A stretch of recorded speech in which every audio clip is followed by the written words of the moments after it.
Hi everyone. Finally, a new movie blog from me, and this one is about Tropic Thunder. It's written, directed, and produced by Ben Stiller, who's also playing the leading role, though as I understand it, I didn't quite plan it that way.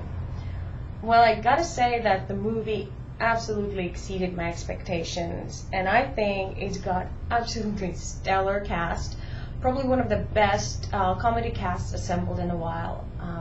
It's an excellent comedy action spoof on all war movies made these days, and it's satiric, witty, entertaining, and quite sharp. Makes great fun of all of the Hollywood and entertainment business altogether. I saw it last night and I was laughing pretty much throughout the movie. Extremely creative.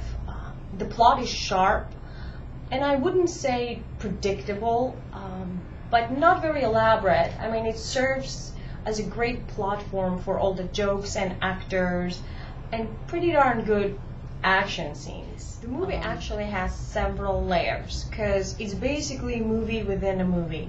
And I always have a great fun of watching actors play actors, and it's probably the only profession where it's possible and sort of makes sense. And in the beginning of the movie, brilliant. There are basically several spoof trailers that introduce the main actors of the movie within the movie. It's kind of confusing, but whatever. And we get to meet the actors and kind of gives a little bit of a background of their past works. And we have the action guy, Tug Speedman, played by Ben Stiller, the award winner, Kirk Lazarus, played by Robert Downey Jr., and the comedian, Jeff Portney, played by Jack Black.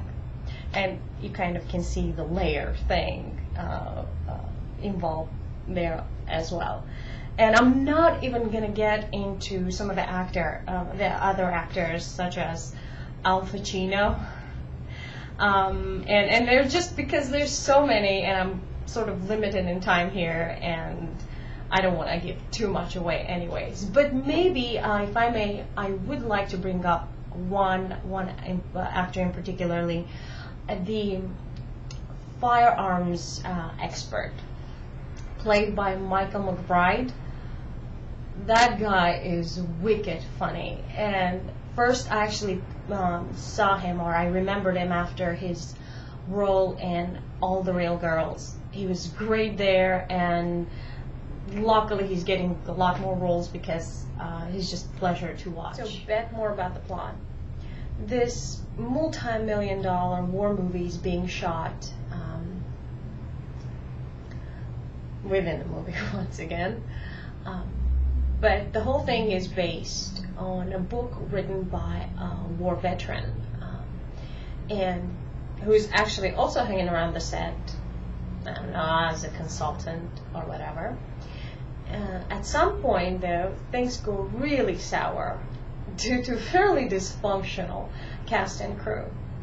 And as this mega disaster happens on the set of the movie during the production, the director gets verbally and physically abused by the studio executive, played by none other than Tom Cruise, and I will definitely come back to that in a little bit. So anyway, fed up by the whole thing and inspired by the war veteran guy, the screenwriter, the rookie director decides to take his main cast of 5 and drop them in the middle of a jungle somewhere in Asia and shoot the whole thing guerrilla style.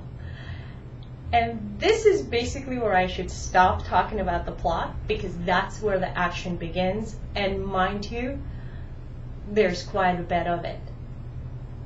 It's satiric, yes, but there's action as well.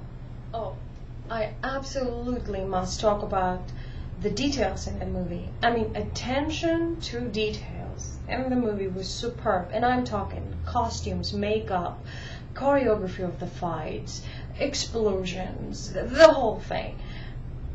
Exceptionally well done. Pleasure to watch. I mean, when comedy is being taken seriously by the makers, great stuff happens, no doubt there. There are a ton of great moments. There's dumb funny, there's smart funny, there is exaggerated violence, there is that, and we're talking about guts looking like spaghetti and meatball with sausage, fountain of blood, body parts all over the place, gross, but funny, I'm ashamed to admit. So there is that, and the whole thing is great. And the acting, Ben Stiller. I don't know if it's just me, but I think that there's something about the way he acts.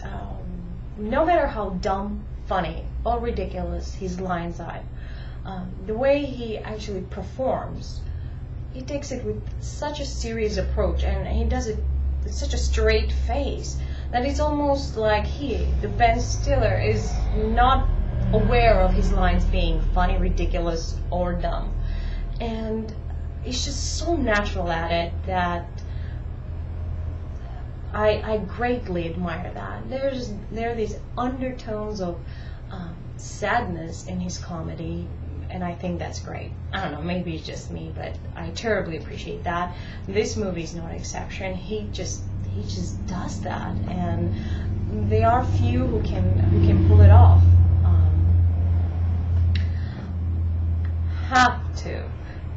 Have to talk about Kirk Lazarus, played by Robert Downey Jr. Ladies and gentlemen, he was the dude playing the dude disguised as another dude. I mean, and also, if mathematically we trace it back, he actually refers to himself as Robert Downey Jr. And thus bringing a piece of reality into the movie in sort of this disguised way, which I find absolutely brilliant. I enjoy that very much. And there are one-liners in the movie that I think are going to become classic. Ladies and gentlemen, the last but not least studio executive, none other than Tom Cruise. And oh God, the only thing I can say about that it was the coolest, uncool Tom Cruise I've ever seen. The guy is so uncool that it is 100% cool. I don't even know what to say. I mean, at some point, the very, very last scene, when he gets his groove on, give me a break. I could never have imagined that they can do that. So anyway, that's my take on Tropic Thunder. I hope most watch it and like it. I thought it was great fun. They did an extraordinary job, and I'm glad to be back reviewing movies. And I hope to see you all soon. In fact, I think I know what my next movie blog's gonna be. I am probably the last person on earth to go watch The Dark Knight, but I'm going to do it tonight, and hopefully get a movie blog out pretty soon. So that's it. I'll see you all the next time. Take care.